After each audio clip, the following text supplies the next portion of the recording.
keluarga. Jadi tidak ada ya, tidak tidak akan tersampai cita-cita dakwah ini kecuali dai-nya memiliki perhatian yang cukup untuk keluarganya. Walaupun model perhatiannya juga macam-macam. Ya. Ada yang perhatiannya gayanya gaya Lukman, yang dibersamai, yang diayomi anaknya. Kenapa? Karena takdirnya memang selalu membersamai anak. Tapi ada juga yang kayak Nabi Ibrahim, nggak pernah ketemu Nabi Sulaiman, Nabi Ismail maksudnya, tapi tetap dia menjadi sosok yang bisa mengungkapkan satajiduni insyaallahu minas. Ada seperti Nabi Yakub, nggak pernah ketemu anaknya karena ujian tertentu, ya istilahnya anaknya ini mondok terus ya, nggak pernah tahu gimana laparnya di pondok, gimana mungkin kadang-kadang berantem sama temennya, kadang-kadang, tapi tahu-tahu jadi ulama. Ada yang begitu, tahu-tahu jadi nabi. Ya. Eh, kita yang penting tidak memaksakan. Ya. Penting semua berlaku secara alami. Tapi yang menjadi fikrah kita adalah kenapa ini begitu penting? Karena mihwar ya, izzah wal muslimin, izzatul Islam wal muslimin nggak muncul kecuali perhatian kaum muslimin terhadap keluarga itu sudah ya, sudah dilayakkan oleh Allah Subhanahu wa taala. Ya, sebagaimana kita ber-Al-Qur'an ini.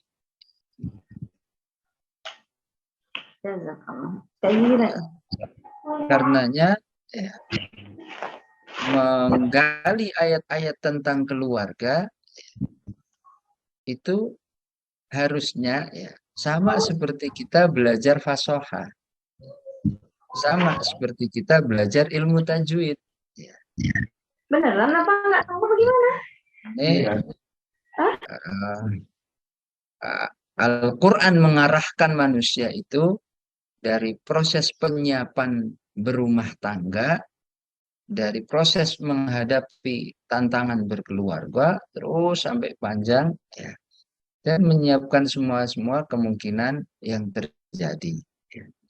Tapi kenapa kita ingin menampilkan Al-Quran ini di dalam keluarga? Karena disitulah ada sebuah perintisan, ya, dakwah ini akan disampaikan pada cita-citanya oleh Allah Subhanahu wa taala. Itulah yang dikatakan bahwa membina keluarga Qurani sesungguhnya bukan sekedar anak saya hafal, ya. Tetapi ini sebuah kegiatan bagaimana menghidupkan nilai Al-Quran di dalam keluarga, dalam rumah tangga orang-orang beriman. Sehingga diabadikan oleh Allah ya, suasananya alladzina khasiru anfusahum wa ahlihim yaumal qiyamah innal ladzina khasiru. Jadi orang-orang yang rugi itu adalah orang-orang yang dulunya memang keluarga itu nggak ada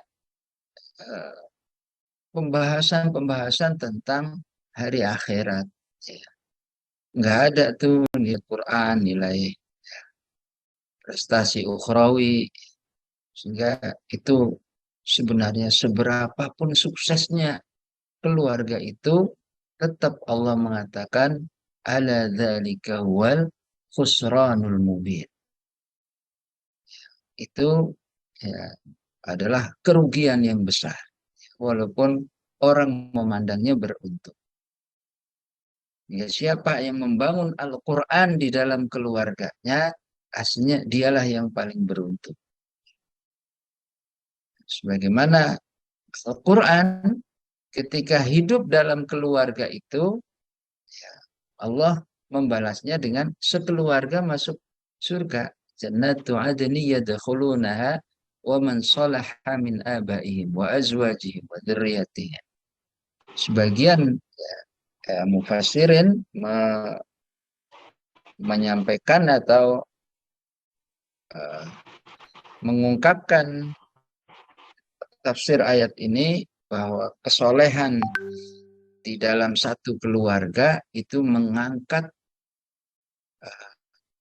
keluarga tersebut. Ada suami, istri, anaknya 3. Ya. Di mana kedudukan surganya dicari. Ya. Mana yang paling soleh? Yang solihat uminya yaitu terangkat semua. Ya sebagaimana kehidupan dunia sering terjadi begitu. Ya.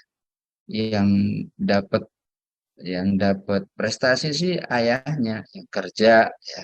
Kemudian diterima di sebuah perusahaan, dia yang dapat rumah, tapi keluarganya ikut menikmati, anaknya menikmati, padahal anaknya kan tidak berkontribusi apa-apa. Ya. Anaknya lahir, tahu-tahu sudah tinggal di rumah dinas misalnya, sudah dengan fasilitasnya. Kalau manusia aja begitu, bagaimana dengan Allah Subhanahu wa Ta'ala? Maka membangun keluarga ya, harus difahami ya, itu dalam rangka ku anfusakum wa ahlikum nara, dalam rangka menyelamatkan sekeluarga ini dari azab Allah Subhanahu wa Ta'ala. Ya bisa jadi anaknya 5 macam-macam warnanya. Tapi kalau kita sudah menghidupkan Al-Quran, ya insya Allah ya kitanya sebagai orang tua banyak terbatas, ya banyak terbatas, banyak kayak ngafal telat, ya bukan telat lagi, ya. Eh, udah banyak alasan lah, ya, 40-an, nyantolnya susah, hilangnya cepat, yang segala macamnya itu bisa terangkat oleh kondisi salah satu keluarga yang menjadi ahlul Quran. Di Izzah Islam wal Muslimin nanti juga berangkat dari hidupnya Al-Quran. Sehingga Rasulullah Shallallahu Alaihi Wasallam itu mengajarkan doa kepada kita, ya, Allahumma faqihu fid din wa 'allimhu ta'wil. Sejak dari anak-anak. Itulah yang dimaksud dengan menghidupkan ruhaniyatul Quran, ya, dalam keluarga. Di Allahumma faqihu fid din wa 'allimhu ta'wil, ya tentu keluarga Qurani. Ya tentu ini bukan doa ustadz kepada bayi yang baru lahir. Tetapi ini doa orang tua kepada anaknya. Allahumma faqihu fid din wa 'allimhu ta'wil. Sampai begitu kuatnya ya, ruhaniyatul Quran di dalam keluarga, Allah langsung yang mengajarkan doanya. Rabbana hab lana min azwaj wa dzurriyyatina qurrata a'yun waj'alna lil muttaqina imama. Dan Al-Quran disebut imama wa rahmah. Kita juga doanya begitu. Waj'alhu li imaman wa hudaw wa rahmah. Ayat ini adanya, doa ini adanya di surah Al-Furqan. Di surah Al-Furqan itu menjadi salah satu istinbat bagaimana membangun keluarga yang disinari oleh nurul Quran, oleh cahaya Al-Quran. Surah Al-Furqan adanya setelah surah An-Nur. Kalau katakan tabarakalladzi nazzalal furqana ala 'abdihi liyakuna lil 'alamin nadhira. Alladzi lahu mulkus samawati wal ard wa lam yattakhidh waladan wa lam yakul lahu syarikun fil mulk wa khalaqa kulla syai'in wa qaddarahu taqdira. Jadi kalau kita mengambil istimbat dari suratul Furqan terhadap pembinaan keluarga, Allah ingin menyampaikan pesan tersiratnya begini. Kamu ingin menjadikan keluargamu itu hablana min azwajina wa dzurriyyatina qurrata a'yun. Ya. Jadi dua target keluarga anak-anak itu ya, harus menjadi qurrata a'yun dan menjadi dai tengah umat. Ini target kita, bukan ya keluarga Qurani yang paling banyak hafalnya nanti beasiswa gratis segala macam. Tapi qurrata a'yun waja'alna lil muttaqina imama itu adanya nanti di akhir surah Al-Furqan.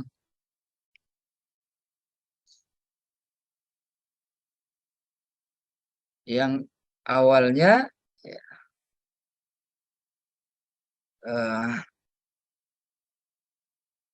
ditarbiyah dahulu oleh Allah Subhanahu wa taala.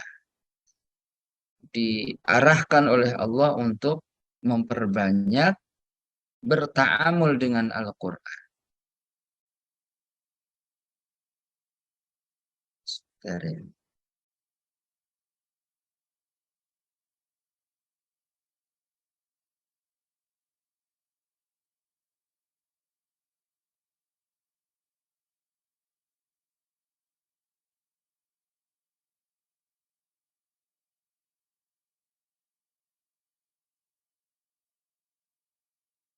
Jadi di Al-Furqan Allah katakan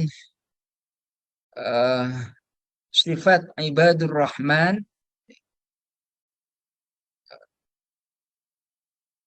di akhir uh, di akhir Al-Furqan wa ibadur rahmanil ladzina yamshuna 'alal ardi hauna wa idza khatabahumul jahiluna qalu salama. Nanti di akhirnya ya, di ayat ke-74 ya walladzina yaquluna rabbana hab lana min azwajina wa dzurriyyatina qurrata a'yun waj'alna lil muttaqina imama. Ini adalah hasil hasil dari tarbiyah dari awal Al-Furqan. Jadi pesan tersirat secara umum kalau kita membaca tentang tasawur am dari apa yang ada di surah Al-Furqan, mustahil kamu istilahnya mustahil kamu akan mendapatkan keturunan yang qurrata a'yun dan menjadi dai di tengah umat kecuali kamu harus merasakan tarbiyatul Quran di keluarga. Jadi harus menghidupkan tarbiyah Al-Quran di keluarga. Apa yang dihidupkan? Pertama, bertahanlah menghidupkan Al-Quran itu walaupun suasana di dalam masyarakat itu kita nggak prestis. Ya, beda penghargaan doktor dengan penghargaan hafal Quran. Kan nggak prestis. Bahkan kalau suasananya harus uh, terhinakan. Nah, itulah tarbiyah di awal surah Al-Furqan. Wa qalu ma li hadzal rasul ya'kulu at-ta'am wa yamshi fil aswaq laula unzila ilaihi malakun fayakuna ma'ahu nadhira. Ada nggak dianggap ya, jangan kan ya gitulah kalau menghidupkan Al-Quran. Ya keluarga jadi nggak dianggap.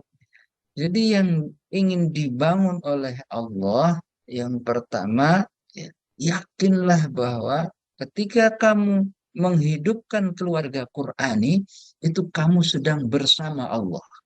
Tabarakalladzi nazzala al-furqana ala 'abdihi liyakuna lil 'alamina nadhir. Sampai ya, kamu ini aslinya sedang menghidupkan cahaya Allah, ya, dan kamu ini menjadi orang yang dipilih oleh Allah Subhanahu wa taala. Keyakinan itu tumbuh, maka sabatlah dengan urusan-urusan yang atau isu-isu atau ungkapan yang nanti ya, ya segala kemungkinan-kemungkinan yang seolah-olah pahit atau dilecehkan, sehingga sekelas Rasulullah dalam Ihya'ul Quran di dalam diri dan keluarganya, ya, ya sempat uh, dihinakan, ya. Au yulqa ilaihi kanzun au takunu lahu jannatu ya'kulu minha wa qala adh-dhalimuna in tattabi'una illa rajulan mashhura. Ini semuanya, ya, kalau Quran ini coba, ya, walau ahlul Qurannya itu pejabat baru kan. Coba kalau ahlul Quran itu di kalangan pejabat, pasti mereka takzim. Tapi kalau kita kan bukan pejabat, kecuali cuma pejabat tangan. Tiap hari kita kalau pejabat tangan. Tapi kalau pejabat kedudukan kan nggak ada. Ya, begitulah Al-Quran eh, terus mentarbiyah di surah Al-Furqan ini eh, nilai-nilai kesahabatan. Sehingga Rasulullah kembali mengungkapkan kekhawatirannya. Wa qala Rasulu ya Rabbi inna qaumi ittakhadhu hadzal Qur'ana mahjura. Jadi versi surah Al-Furqan membangun keluarga Qur'ani, ya, itu yang pertama modalnya keyakinan. Yang kedua modalnya kesahabatan. Karena di babak kedua udah sahabat, pokoknya ya, dia nggak terusik lah uh, dengan suasana masyarakat, kan beda-beda. Mungkin di Lampung nggak didukung, tapi begitu sampai NTB prestis, ya. Begitu sampai di Madinah prestis juga. Siapa yang mau ngafal Quran ditanggung negara. Akhirnya pada akhirnya rizkinya itu masing-masing. Tapi bagi kita nggak pengaruh itu. Jadi nilai yang kedua yang diinginkan oleh Allah ketika ingin membangun keluarga Qurani adalah sabar. Nilai yang ketiga, kalau ingin membangun keluarga Qurani adalah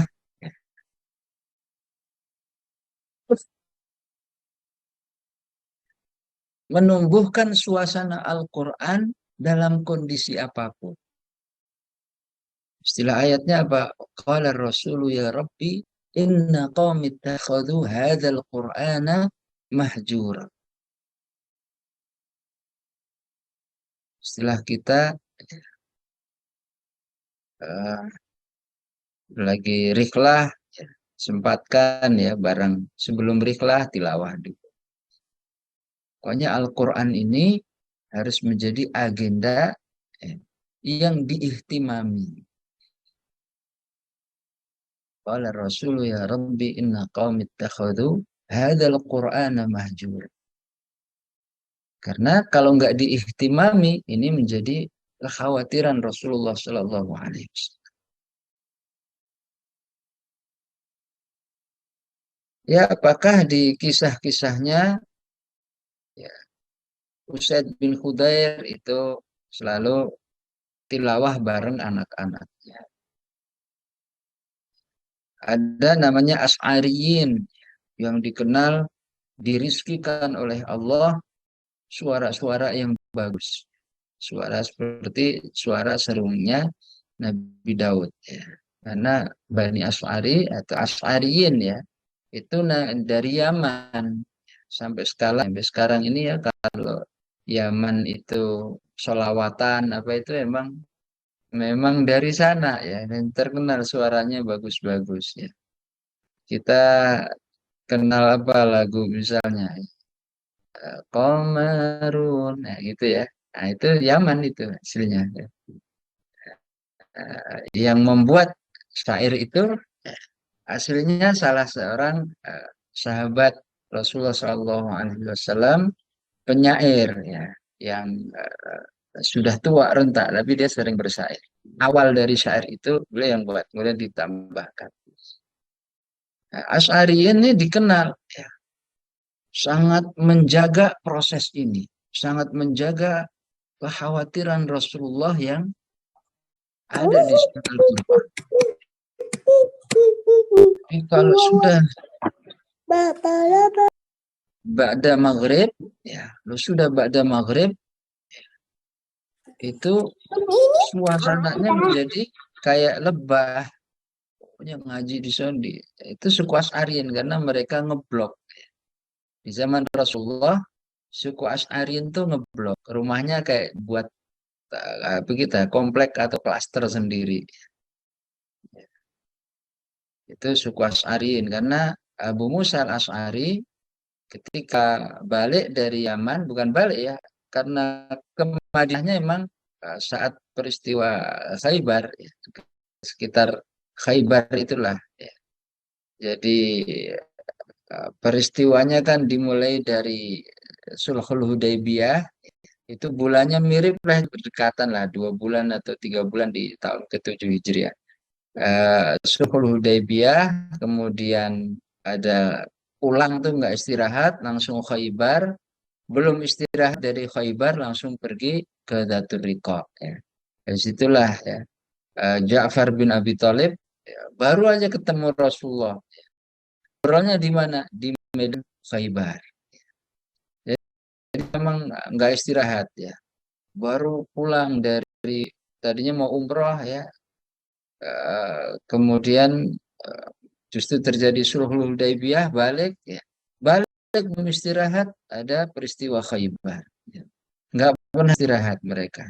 Habis Khaybar, belum berhenti itu Khaybar, masih harus dijaga. Makanya nanti Dzatur Riqa, pasukan kaum muslimin kan nggak banyak. Hanya sekitar para sahabat Tuhan sekitar 400 sampai 600-an orang yang pergi ke Dzatur Riqa. Perjalanannya sebulan. Nah, mereka itu nggak pernah berhenti. Kayak kita Ahlul Quran, kalau ngeluhan itu aneh. Ya. Ya Allah, baru juga Zoom, besok pagi Zoom lagi. Ntar juga TKDN lagi. Ya.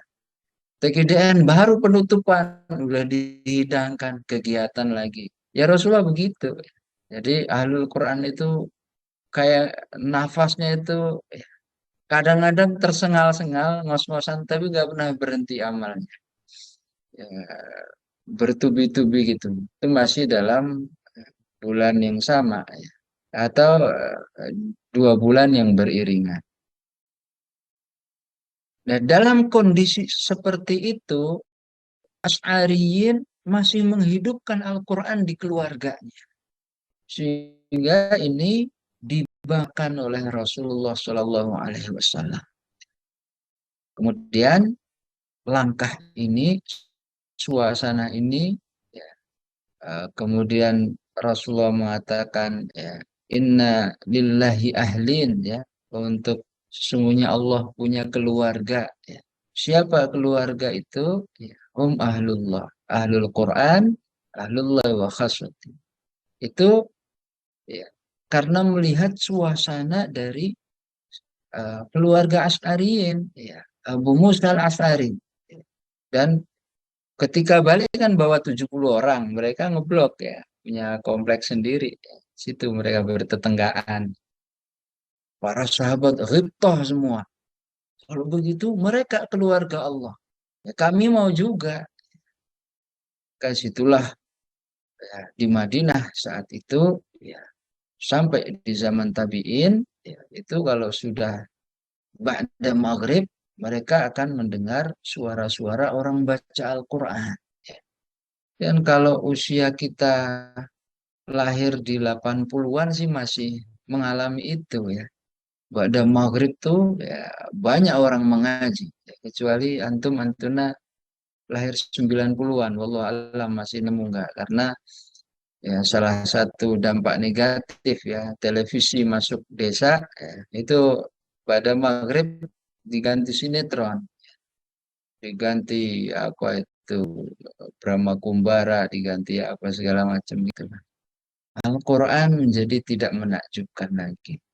Maka kalau ingin membangun keluarga Qurani, entah perubahan zaman seperti apapun, ya, entah zaman sekarang dulu tergerus oleh zamannya TV masuk desa.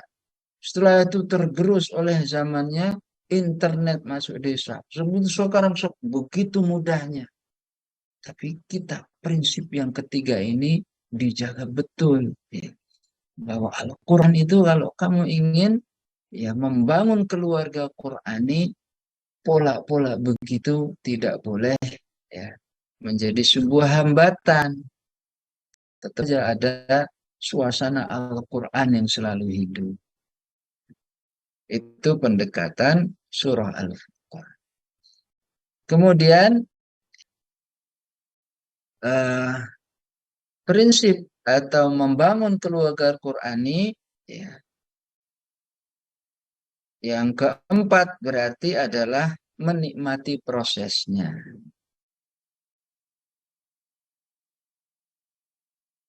Prosesnya surah Al-Furqan mengatakan qala alladziina kafaru laula unzila 'alaihi al-Qur'anu jumlatan wahidah kadzalika linutsabbita bihi fuadak wa rattalnahu tartila. Jadi nggak ada proses mencetak ahlul Quran tahu-tahu jadi. Maksudnya apa ayat ini? Jangan buru-buru. Rasulullah nggak buru-buru. La tuharrik bihi lisanaka lita'jala bih. Dan yang menjadi ukuran berhasilnya, ukurannya harus fokus ukuran Allah Subhanahu wa Ta'ala. Tidak ada yang gagal di sisi Allah, karena semua ya, sudah dirizkikan oleh Allah.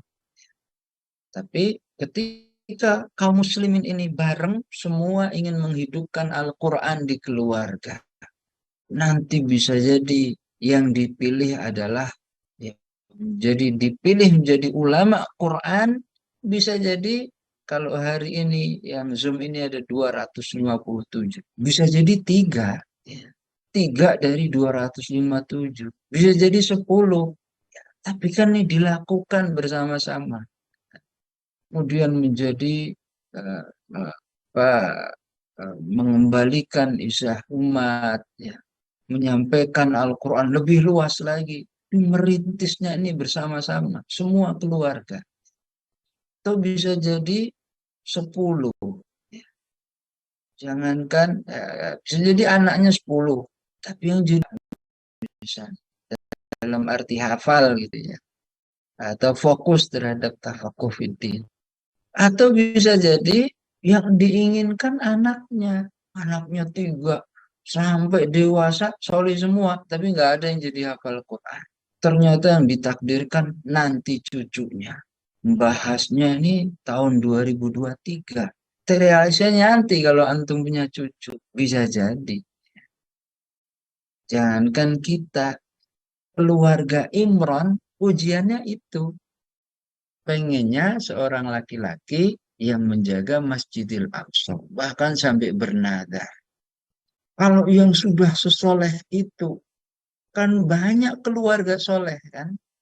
Tapi yang dipilih oleh Allah, dicantumkan menjadi nama surat, dikisahkan abadi cerita-ceritanya keluarga Imran. Itu aja diuji dengan harus menikmati proses. Prosesnya harus Maryam dulu. Ya, baru setelah Maryam diuji lagi prosesnya. Hamilnya, ya, istilahnya walam yamsasni bashar. Nggak pernah sentuhan dengan ikhwan. Diuji lagi kan. Jadi dinikmatilah proses itu. Sampai akhirnya doa yang dulu terrealisasi nanti cucunya. Isa alaihissalam. Bahkan doa ini kan eh, inni nadartu laka ma fi batri muharraran fataqabbal minni fataqabbal minni innaka antas samiul alim, maksudnya ini menjadi penjaga Masjidil Aqsa. Ternyata juga setelah lahir dewasa menjadi nabi dengan segala mukjizatnya, ya, ya terjadi terjadi eh, apa ya, fitnah lagi ya, dibunuh ya, walaupun eh, pada akhirnya orang lain yang dibunuh. Allah menjelaskan bab itu yang kita ketahui bersama. Pada akhirnya diangkat ke langit. Pada akhirnya malah dituhankan oleh manusia. Dianggap Tuhan. Istilahnya mau dilurusin malah dianggap Tuhan.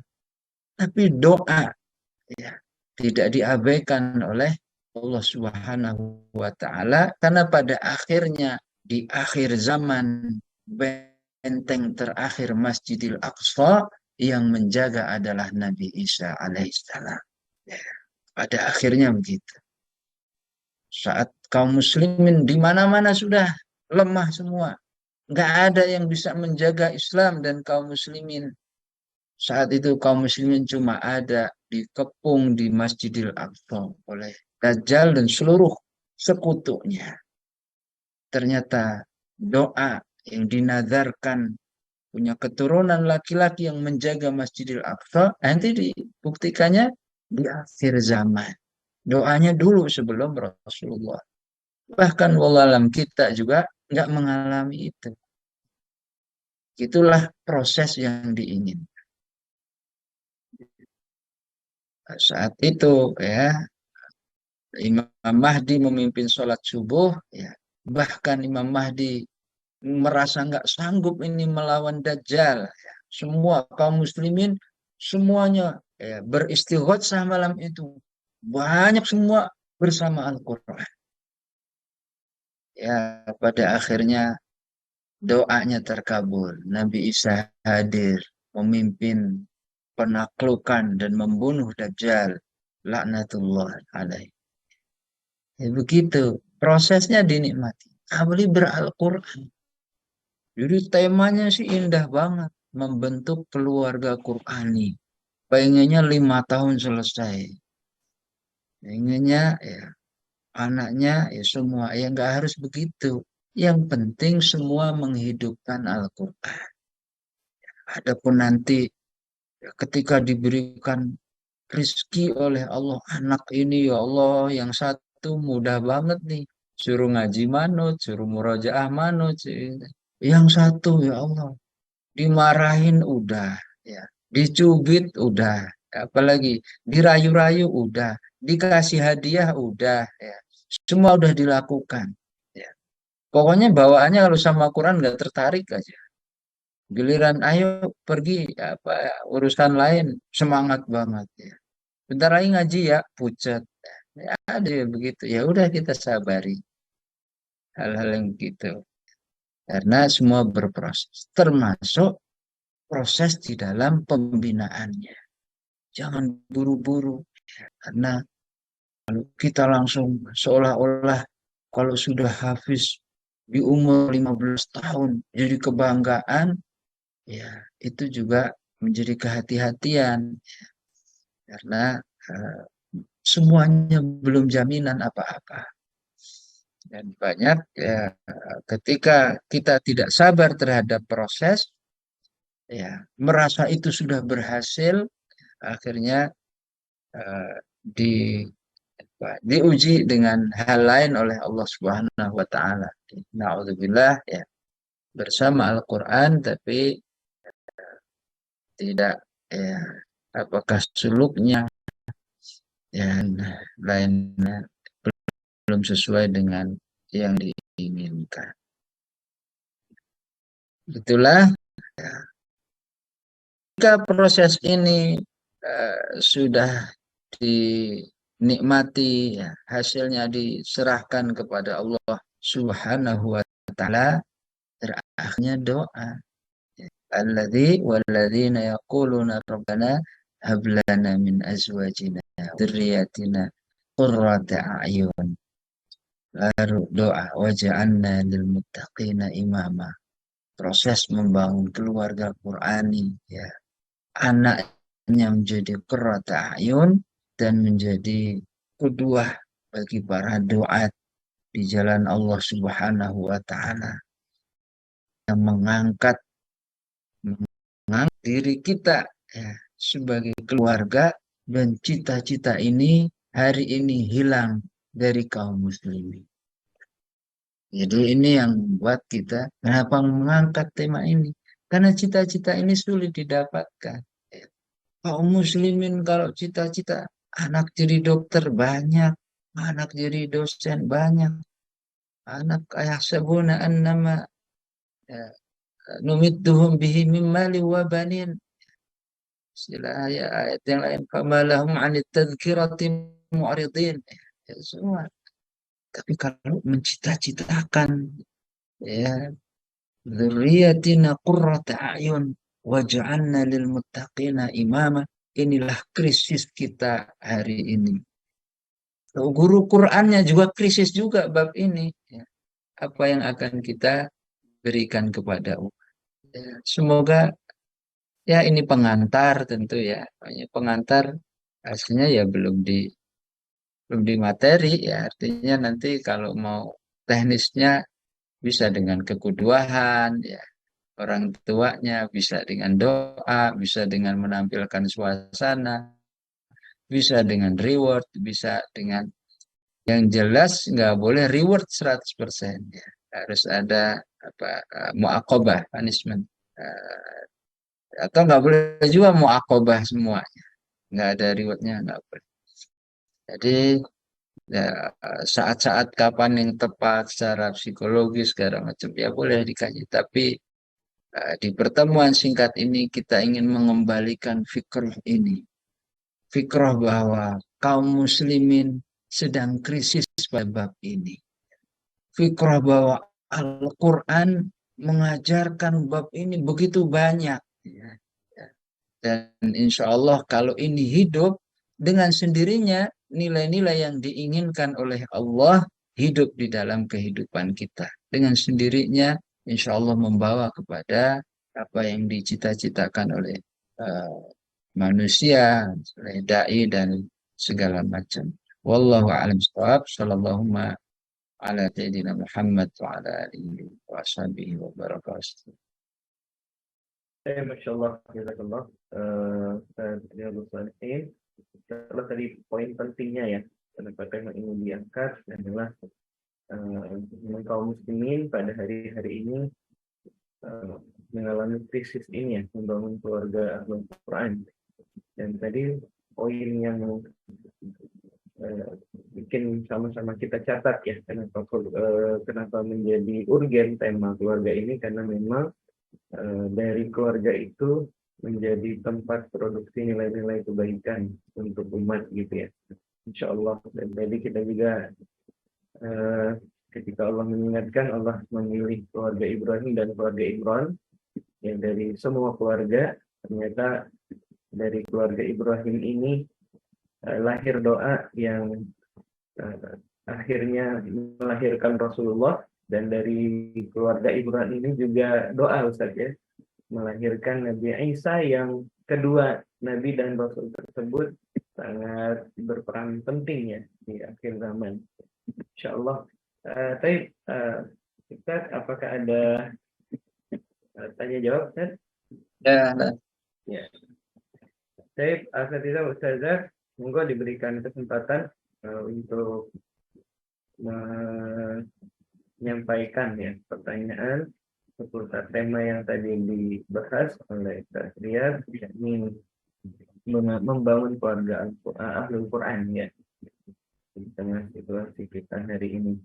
Baik, sudah ada yang raise hand, alhamdulillah, dari Ustazah Yani, ya, dari TKIP Kota Ayun, Bandar Lampung.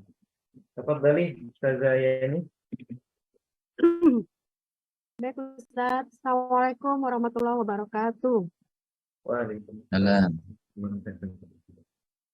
Sangat menarik sekali Ustaz materi yang baru saja Ustaz sampaikan tadi. Dan saya merasakan betul Ustaz bahwa kita harus dalam mempersiapkan keluarga Al-Quran itu memang kita harus menikmati prosesnya gitu Ustaz. Jadi saya mungkin tidak bermaksud mau pamer atau sebagai ini ujuk begitu ya Ustaz, tapi sekedar berbagi pengalaman gitu Ustaz. Jadi saya memang saya tuh kebetulan waktu itu lama Ustaz baru punya keturunan, jadi 8 tahun. Tapi sebelum punya keturunan itu saya ingin sekali sudah berkomitmen gitu ya kepada suami untuk bagaimana nanti anak-anak kita itu nanti menjadi ahlul Quran gitu. Sampai selalu berdoa gitu kepada Allah, ya Allah gitu. Sampingnya pengen keturunan, kami sampai meminta ya Allah berikanlah kami keturunan walaupun cuma satu gitu. Itu doa-doa yang kami panjatkan walaupun cuma satu gitu Ustaz. Dan alhamdulillah Ustaz, qadarullah-nya kami diberikan 4 anak yang semuanya sedang berproses untuk menjadi ahlul Quran. Nah, proses ahlul Quran menjadi ahlul Quran itu Ustaz, mungkin kalau saya melihat ada orang yang sering melihat mungkin Ustaz, oh ya itu udah berhasil ya udah deh gitu. Anak saya juga nanti mau saya pondokin biar jadi hafiz Quran. Tapi itu tadi Ustaz, memang kita harus punya rencana sejak awal, bahkan mungkin sejak anak kita dalam kandungan atau sejak sebelum kita menikah gitu. Jadi proses itu juga harus dijalani. Saya merasakan itu Ustaz, subhanallah luar biasa gitu ya Ustaz, prosesnya untuk menghantarkan anak-anak kami menjadi ahlul Quran. Dan alhamdulillah Ustaz, proses itu sampai mulai dari TK sudah kesana kemari kita Ustaz mencari tempat di mana orang bisa menampung anak-anak TK gitu, tapi belum ada qadarulahnya. Kemudian terus tapi berikhtiar gitu. Di samping kami juga memantaskan diri sebagai orang tua gitu ya Ustaz, untuk menghantarkan anak-anak menjadi ahlul Quran. Dan memang semua itu butuh proses, betul sekali Ustaz, dan kita harus benar-benar bersabar gitu ya, menikmati prosesnya. Sampai akhirnya termasuk anak saya yang pertama itu Ustaz, banyak sekali hal-hal rintangan gitu Ustaz, tapi kami tetap bersabar dan kami percaya gitu. Ketika menitipkan anak kami ke sebuah lembaga pendidikan yaitu pendidikan tahfiz, kami pun menyerahkan dengan ikhlas Ustaz. Terlepas dari anak itu misalkan bermasalah dan lain sebagainya, tapi kami nggak pernah baper gitulah sama ustadznya gitu ya. Kami benar-benar menyerahkan anak kami itu. Memang anak kami termasuk anak yang termasuk yang aktif gitu Ustaz. Tapi alhamdulillah Ustaz, qadarullah semuanya berkat rahmat dari Allah. Anak kami yang pertama itu alhamdulillah sekarang ini beliau sudah mendirikan sebuah pondok pesantren di Aceh sana ya Ustaz. Kemudian sudah bersanad gitu ya Ustaz. Ya, alhamdulillah banget Ustaz. Itu adalah karunia yang terindah buat kami. Dan memang betul apa yang disampaikan Ustaz. Dan saya sangat merasakan sekali untuk adik-adik yang selanjutnya juga bisa mengikuti kakaknya menjadi ahlul Quran. Demikian Ustaz, mungkin sekadar jazakallah Ustaz sudah memberikan terus penguatan buat kami. Assalamualaikum warahmatullahi wabarakatuh. Baik, langsung ditampung dulu. Ya ampun. Ya. Ada yang lain dari utara Sumatera ini rasanya ya. Dari Ustadz Juwandi Sitorus. Bismillah, Assalamualaikum warahmatullahi wabarakatuh. Waalaikumsalam. Jazakallah Ustaz. Mudah-mudahan kita semua sehat-sehat. Langsung saja Ustaz, yang ingin saya tanyakan mengenai mungkin minta saran dari Ustaz nasihatkan. Kalau misalnya kita mau buat rumah Quran, Ustaz, atau kita nemukan ada orang yang buat rumah Quran, tapi mereka punya tujuan itu dua sisi, Ustaz. Satu memang ada niatan untuk dakwah, satu sisi memang untuk bisnis gitu, Ustaz. Untuk cari makan, kan daftar, bayar gitu, Ustaz kan. Kemudian bayar bulanannya juga, baik pondok maupun nggak pondok gitu, Ustaz. Pertanyaan saya itu bagaimana, Ustaz? Kemudian yang kedua, mengenai membentuk keluarga Al-Quran ini, Ustaz. Semisalnya kita sudah memulai dari rumah kita, Ustaz. Tapi kan kita perlu dakwah untuk umat, Ustaz kan. Jadi apa, Ustaz, kira-kira trik yang paling jitu untuk ngajari umat itu supaya bisa memulai juga sama-sama di rumah masing-masing untuk mengajak anaknya atau membentuk keluarganya menjadi keluarga Al-Quran, Ustaz. Mungkin mohon arahan dari Ustaz. Ini saja, Ustaz. Jazakallah. Assalamualaikum warahmatullahi wabarakatuh. Ada satu lagi di kolom chat, mau ditanggapi dulu atau dibacakan dulu? Apa? Coba ya. Bacain aja, Ibu. Oh ya, yang di kolom chat mungkin hampir mirip tadi ya, sama tadi Ustaz Juwandi, tips gitu untuk ke masyarakat. Ini yang di kolom chat Ustazah Nurida bertanya, kiat-kiat Ustaz agar bisa menumbuhkan kecintaan Al-Quran bagi diri sendiri, keluarga dan anak-anak didik. Kiat-kiat menumbuhkan cinta. Demikian, Ustaz. Oke. Bismillahirrahmanirrahim. Jadi Allah Subhanahu wa taala memang memilih, ungkapannya ma'aurasnal kitab alladzina astafaina. Dalam keluarga juga dipilih oleh Allah. Innallaha astafa Adama wa Nuha wa ala Ibrahim. Menunjuk, memilih keluarga Ibrahim. Wa ala Imrana alal alamin. Dzurriyyatan ba'duha min ba'd wallahu sami'un alim.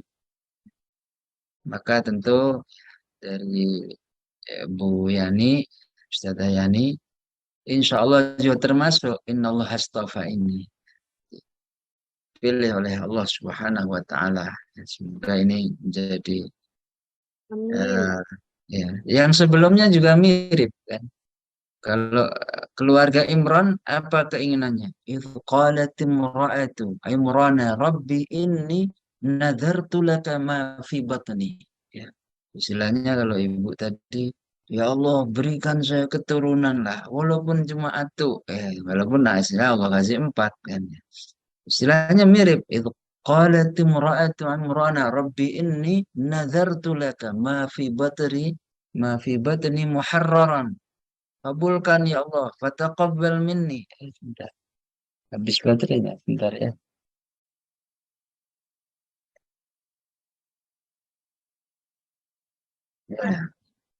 Ya, suasananya mirip.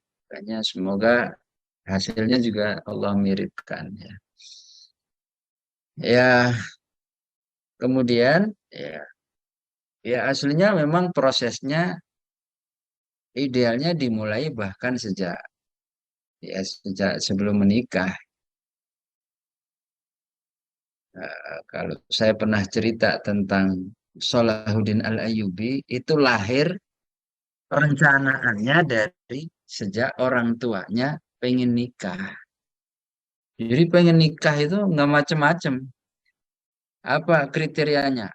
Pasangan hidup yang bisa membawa tangan saya, menggandeng tangan saya ke surga, terus melahirkan anak, membebaskan Al-Aqsa. Itu dari bujangnya. Nah, ini juga PR kita.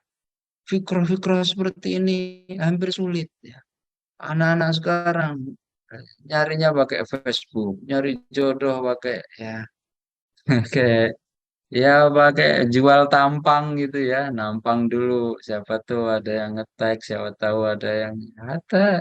Ya, suasana ini krisis juga kita. Ya, kalaupun harus lewat ya istilahnya murabi atau murabiah, antik-antik juga zaman-zaman sekarang dia. Yang harus enak dibawa kondangan, yang harus yang good luck apa sih, yang harus apa sih segala macamnya. Padahal ya semuanya akan berlalu. Jadi prosesnya idealnya sebelumnya, jauh sebelumnya. Ya, sebagaimana Imam Syafi'i juga orang tuanya dari dulu sudah menginginkan bab itu. Berdoa terus, ya, ya walaupun memang dalam prosesnya Allah akan menguji proses itu kesabarannya dari semua sudutnya. Ada sudut berpisahnya, ada sudut pembiayaannya, nah, ada sudut lagi kesabarannya, ya. Qanaah di dalam proses itu. Ya. Istilahnya apa? Kita ini nggak pernah tahu, ya, ustadz yang ditakdirkan oleh Allah ini, yang jelas semua ustadz itu mengarahkan kepada kebaikan. Tapi modelnya, ya, apakah ustadz yang Sumatera Barat misalnya terus terang apa adanya gitu ya. Apa Ustadz yang Jawa ya disembunyiin kayak gitu ya. Banyak kerisnya di belakang ya. Nah, atau ya, kita kan nggak tahu ya. Dikit-dikit nyubit misalnya ya. Atau zaman dulu masih pakai rotan. Kadang-kadang ada yang nggak berkenan begitu. Selama tidak prinsip, kalau kita ridho, di situ juga ada barokah sebenarnya. Ya, saya masrahin banget lah sama ustadznya. Ya, ya gimana ustadznya dikit-dikit diprotes ya padahal ya. Ya, hatta sekelas Muhammad Al-Fatih itu secara pribadinya juga ridho. Dulu dipukul saya. Padahal nggak ngerti tuh nggak salah apa-apa dipukul. Tapi pada akhirnya setelah penaklukan Konstantin dia nggak sabar juga nanya sama gurunya. Dulu guru ingat nggak pernah mukul saya 2 kali. Yang pertama benar saya bersalah. Tapi kan yang kedua saya nggak salah dulu. Kenapa dipukul? Nggak terima juga. Ah, itu anak pinter gitu tuh. Ya, masih ingat aja. Ya, kenapa saya dipukul? Kata gurunya, yang pertama untuk meluruskan. Yang kedua, itu karena saya mendidikmu menjadi pemimpin. Biar merasakan gimana kalau orang salah nggak dipukul. Ya, kalau orang nggak salah dipukul maksudnya. Orang nggak salah apa dipukul. Begitu sakitnya. Sampai ingat sampai sekarang. Maka kamu jangan pernah menyalahkan orang yang tidak bersalah. Ya gitu. Enggak. Ya, ya begitu tujuannya. Ya, maka harus bersabar ya dengan proses-proses begitu. Barakallah ya semoga ya, proses itu semakin berliku dan semakin sabar akan berbanding lurus dengan takdirnya. Ya, sebagaimana prosesnya penyembelihan ya Nabi Ismail diganti kambing. Ya, proses semua ternyata cuma diganti kambing. Ya, ya termasuk juga eh, berkahnya. Ya. Artinya walaupun eh, tempatnya sama, ya, itu tidak selalu bisa menjadi rujukan. Kok apa namanya anak anti pesantrennya di mana? Di pesantren Fulan misalnya, sukses segala macam. Giliran anak saya kok enggak gitu. Jadi tempat itu tidak selalu menjadi jaminan. Jadi bagi kita serahkan semampunya saja proses ini. Tidak harus pada tempat-tempat yang bonafit, tapi miskin pertolongan Allah. Yang kita butuhkan adalah dimanapun tempatnya, tapi kaya pertolongan Allah. Kadang-kadang sudah bonafit, sudah wah, ustadz-ustadznya juga keren-keren. Ya. Tapi kalau di situ keluarga ini tidak membangun sistem pertolongan Allah, nah, disitulah nggak ada jaminan lagi. Ya. Bayang ngaji dengan Rasul juga nggak jaminan lagi. Ya.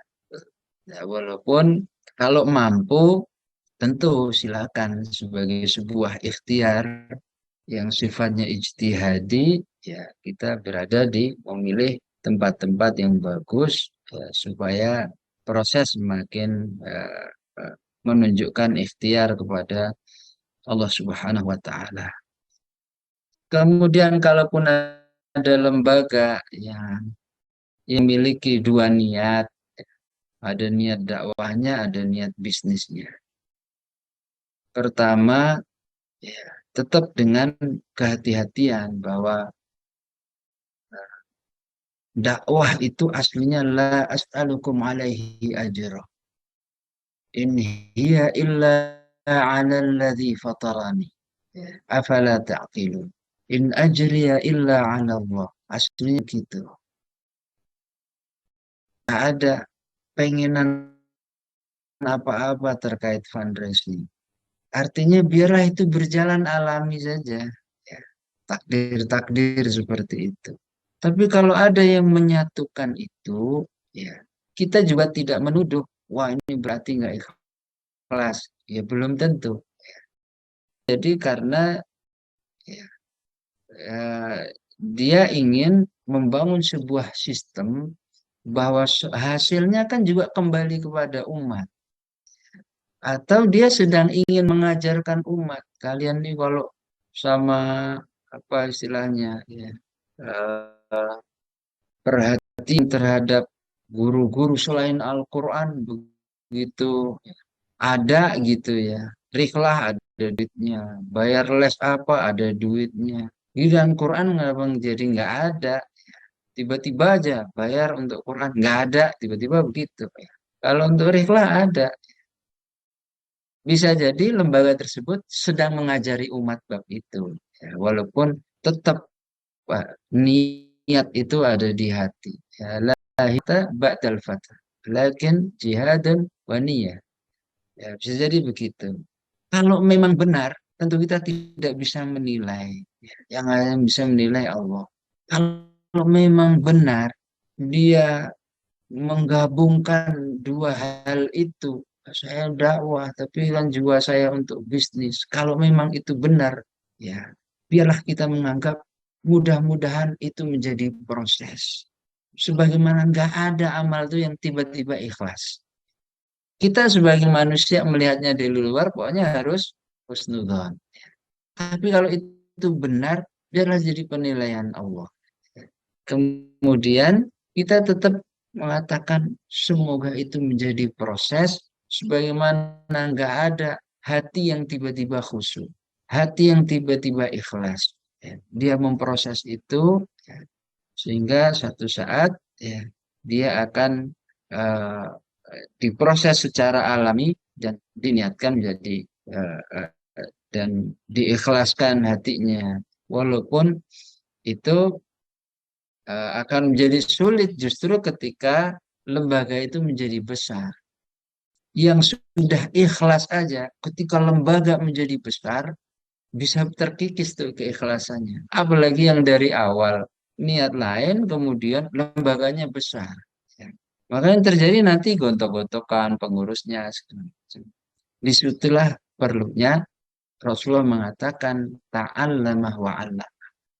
Insya Allah kalaupun lembaga itu pada awalnya prosesnya begitu, selama lembaga itu ada proses ta'allamah wa'allamah, ya, pengurusnya tetap ngaji, pengurusnya tetap bertaamul dengan saudaranya, tetap tarkiyah, nanti terproses sendiri, itu, insya Allah.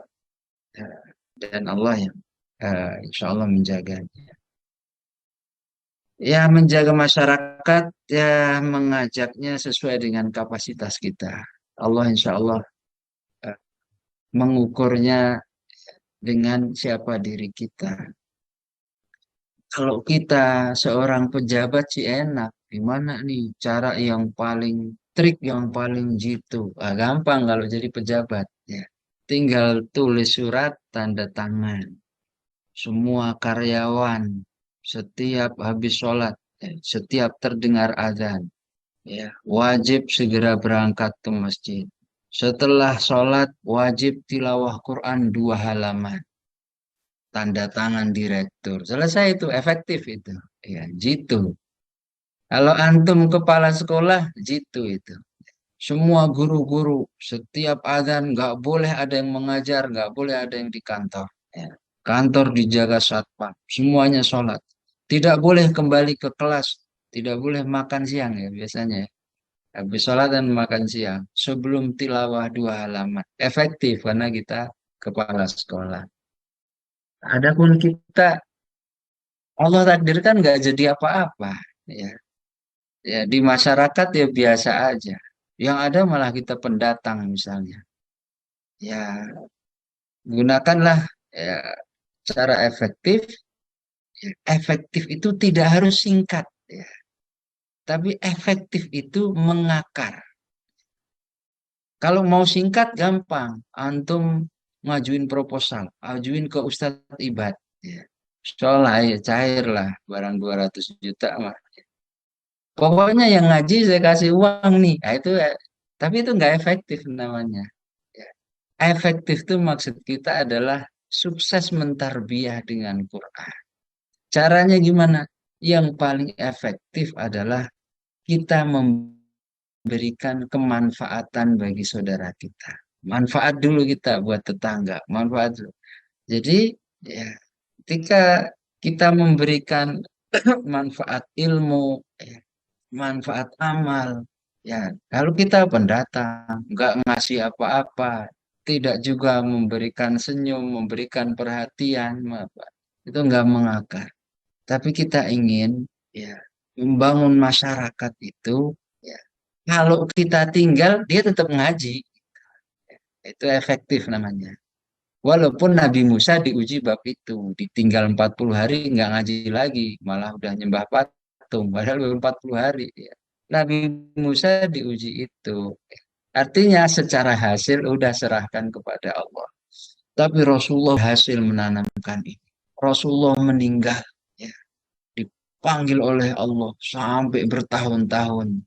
Ini namanya efektif ya. Semua tetap mengakar, siap mencintai Rasulullah, siap ya sampai ke kita-kita ini. Wallahu a'lam bishawab. Ustadz Ibad mohon izin saya eh, tutup dengan doa dan nanti kalau ngajuin proposal benar ya terserah antum mau dicairkan atau tidak. Berarti KDN. Oke. Ya. Aman ya saya tutup saat ya. Iya. Bismillahirrahmanirrahim. Alhamdulillahirabbil alamin. Hamdan yuwafi ni'amahu wa yukafi'u mazida ya Rabbana lakal hamdu kama yanbaghi li jalali wajhika wa 'azimi sultanik. Allahumma ighfir lana ma qaddamna wa ma akharna wa ma asrarna wa ma a'lanna wa ma anta 'alamu bihi minna. Antal muqaddim wa antal muakhir wa anta 'ala kulli syai'in qadir. Allahumma barik lana fi auladina.